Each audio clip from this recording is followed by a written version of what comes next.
Thanks Airlo for sponsoring this video. Hey everyone, what's up? Welcome back to my channel. Guys, can you believe it's been over a year since I quit my job to take an adult gap year? This has been one of the most transformative years of my life. I feel like I've learned so many life lessons that I'm going to take with me forever. I know not everyone can financially afford to take an adult gap year, but I'm telling you, it's one of the most life-changing experiences you can ever take. In this video, I wanted to share some key life lessons that I learned from taking a sabbatical that I'm going to carry with me for the rest of my life. And I also wanted to answer a few of your questions about what I plan to do next and other questions at the end of the video. The first lesson I learned is that it's better to move towards your goal in a slower and sustainable pace. In the US, there's a culture of getting everything you want very quickly. We all want to become successful quickly, reach financial independence quickly. We want everything as quickly as possible. And for me, a lot of the goals I have, I wanted to achieve them very quickly. But what I didn't realize is that moving quickly comes at a cost. For me, moving quickly towards certain goals meant that I was sacrificing a lot of things on a daily basis. I was sacrificing my health and fitness routines. I was sacrificing my social life. I was making sacrifices to reach a goal faster. And when you do that, you have two options. Sometimes you find that you've sacrificed so much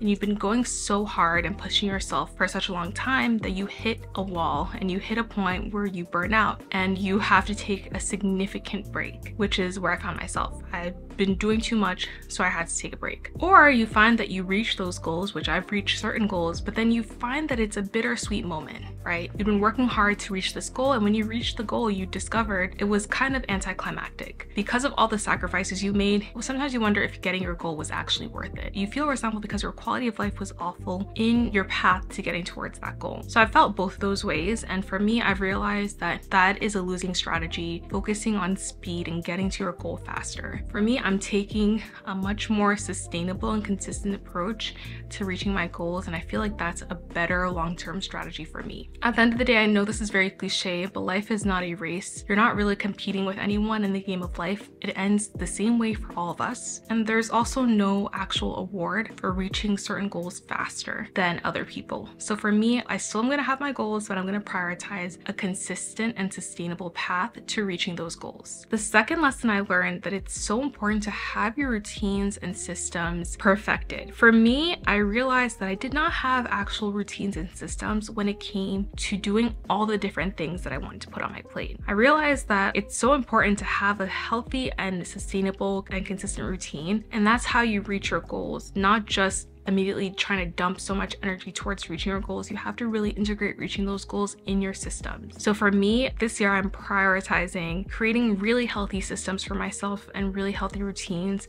to help me reach my goal in a healthy and sustainable way. The third thing I'm doing is definitely prioritizing taking breaks. I used to feel so guilty to take breaks. I don't know why. Like, no one was telling me to feel guilty to take breaks, but I would just feel so anxious when I felt like there was something that needed to be done and I wasn't doing it. Instead, I was taking a break. But I've realized through this sabbatical that taking breaks is actually so critical, and you are more productive after you've had a period of rest. You end up being more creative, more excited to do your work, more productive when you do your work, when you take the necessary rest that you need. So for me, I really am prioritizing not only resting during the day, but also resting on the weekends and taking vacations. I'm just integrating rest more in my routines. So long story short, I've learned that it's so important to really prioritize your lifestyle and not just focus on your goals, right? You have to make sure that you're living the life you kind of want to be living now that will help you reach your goals. Now I'm all about building healthy routines and healthy systems that will help me reach my goals. I'm not immediately diving into the goals I have. I'm really trying to see how they can integrate into my life so that I can make sure I'm taking care of my physical, my mental health, my social life, like my spiritual life, just making sure everything works together in a more balanced way. One of the ways I'm prioritizing my wellness this year is definitely through traveling. That's why I'm so excited to share the sponsor of this video, Airlo. Do you remember this video where I was working remotely from Barcelona for the first time and discovered Airlo from other solo travelers? It's called Airlo,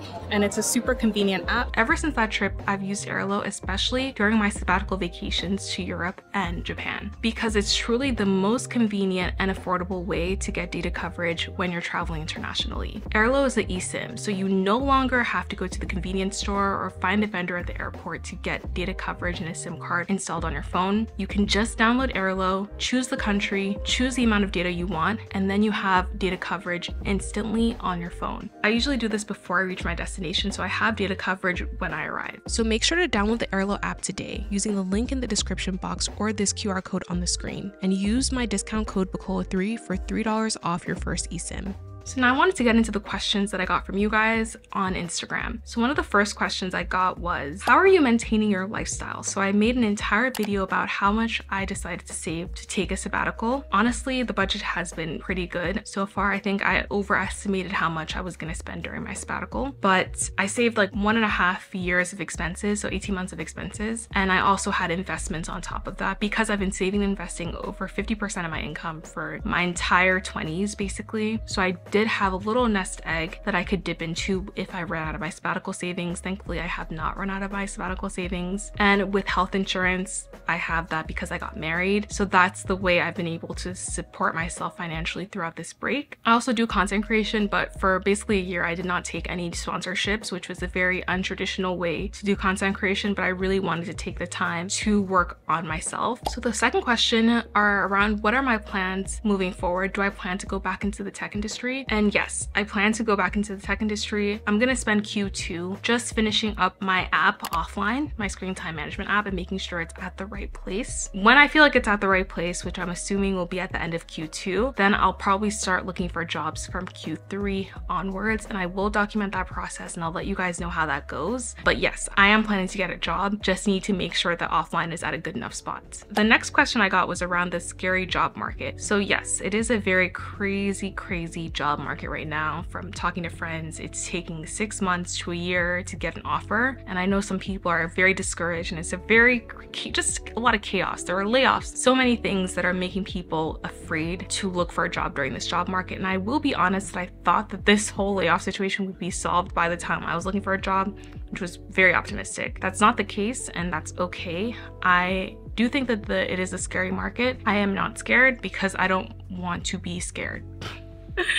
Well, I'm not scared because I just feel like, why am I going to be scared? I can only control what I can control, and what I can control is applying for jobs, studying for interviews, taking care of my mental and physical health. That's all I can control. So that's all I'm going to be focused on. And I believe if I focus on those things, then I will eventually get a job. So it's a scary job market, but I'm totally fine. But I will document the process for you guys. Someone asked about how was it like doing full-time content creation. It was definitely interesting. So during my sabbatical, I got to focus on passion projects, and one of my biggest passion projects is definitely content creation. It was really cool to do content creation, and for me, I realized that wow, content creation is a lot harder than I always assumed it was. And for me, the way it's set up right now, it's not set up for me to do it full time, honestly. So I hope we can get there, but we're not there right now. So for me, it just makes sense to keep this as more of a side hustle and actually have a job as my main income source. So that's basically my plan going forward. I'm going to spend the time doing offline, and then I'll start the job search process, and I'll bring you guys along with me on my job search process. But for right now, I am just doing offline, doing content creation until I can get offline to a place where I can just not invest as much energy towards it.